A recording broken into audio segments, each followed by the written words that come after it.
asalaamaaleykum tey nag suñu juróom-ñeenteelu tomb ci yóbbalu màggal ñu ñëw nag ci ñibbi sëg sëriñ bi ginnaaw bi ñu àndee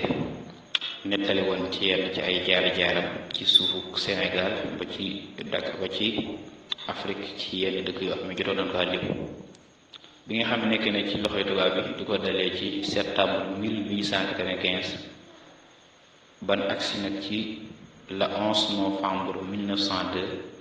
seeni pexe jeex na tàkk amutum benn soxla wala amutum benn mbir mu mën a def lu du delloo ko ndax lépp luñ xalaat ne suñ ko defee mu tàqalu ko bakkanam rek def nañ ko waaye bu boobaa ci lay sëñ bi gën a am jot ci lay gën a laxasaayu ngir liggéey yent bi ba tax na seen pexe jeex na léegi dara des nag lu duñ in ko Sénégal ci réewam ay taalibe ngir dem gàtt na ko loolu 11 novembre 1902 la woon di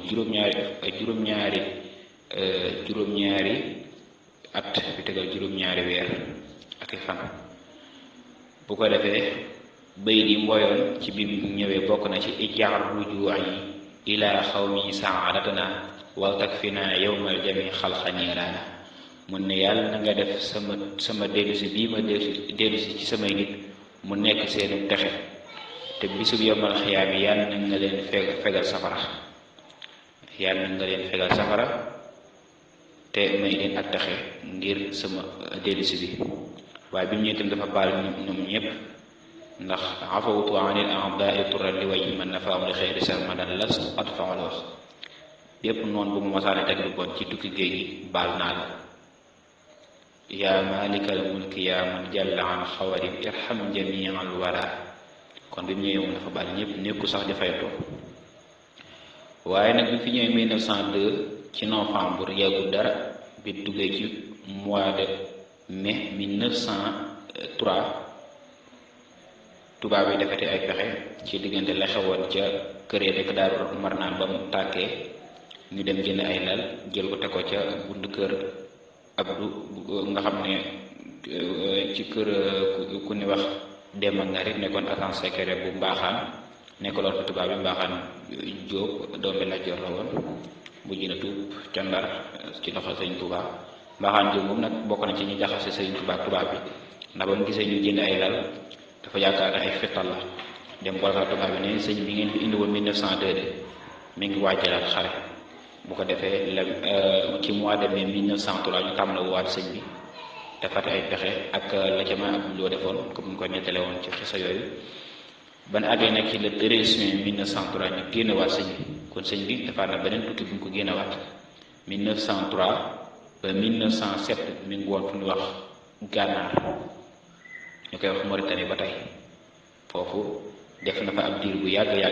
ndax 1903 ba 4 ba 5 ba 6 ba 7 muy juróomi at yoo xam ne ni Sëñ Tuubaa bi ko yóbbu Gànnaar ndax lan foofu am na benn borom xam-xam bu mag di Cheikh Sidiya ñuy jàpp ne kooku nit ku weex la buñ ko fa yóbbee xëy na taalibe yi dinañ ko sori dem ci nit ku weex la ndax comme que ab africain dafa xaw complexe waaye nag Sëñ Tuubaa moom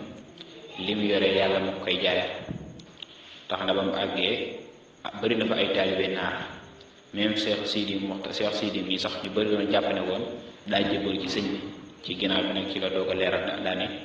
aw ma dura jàpp benn sëriñ ku dul Yonent bi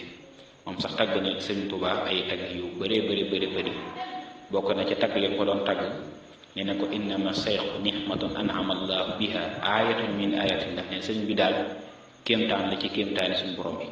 dem na sax balaa far ruslu law lam takun bil Mustafa xotimat qul naa la anta rasul wajhu taliqun lakin lahu xasanatun kun law xusimat yowmal jawaab bayna ahli kufri maxtaraku mu ne bu du woon li Yonent bi nekk dernier prophète dañu Yonent kon dinaa wax ne yow Ahmadu Bamba mi ab Yonent nga waaye lu ci mën di am daal ak baax moom ci yow te xam naa ne sa baax gi suñ ko séddaloo ni yéefee gi ci àdduna bi sax dana leen musal ci safara loolu Cheikh Sidi moo ko way Sëriñ Tuubaa tamit foofu ci Sarsara yëkkati na fa ay bayit lu moo ne hamdi wa zikri li man kulli bihi zaara ba ni mu jàllee yeneen ñetti bayit ci topp dañu dañu guddal moo tax waaye ci ñeenti bayit yooyu rek ba ca faaraxu daaree ni aw zaara Sëriñ Tuubaa mi di wax ne maa ngi sant yàlla mi ma jox ñu ma jàppale fii ci Sarsara foofu sax lañ ko joxe wér di murit ci 1904 wala 1905 ci benn famille bu mu nekk foofu ñu leen tudde famille Daymaan mu wax leen tamit ne leen képp ku ma siyaare tamit nga xam ne tàqale ko nga ak bàkkaar. Asalaamaaleykum wa rahmatullah.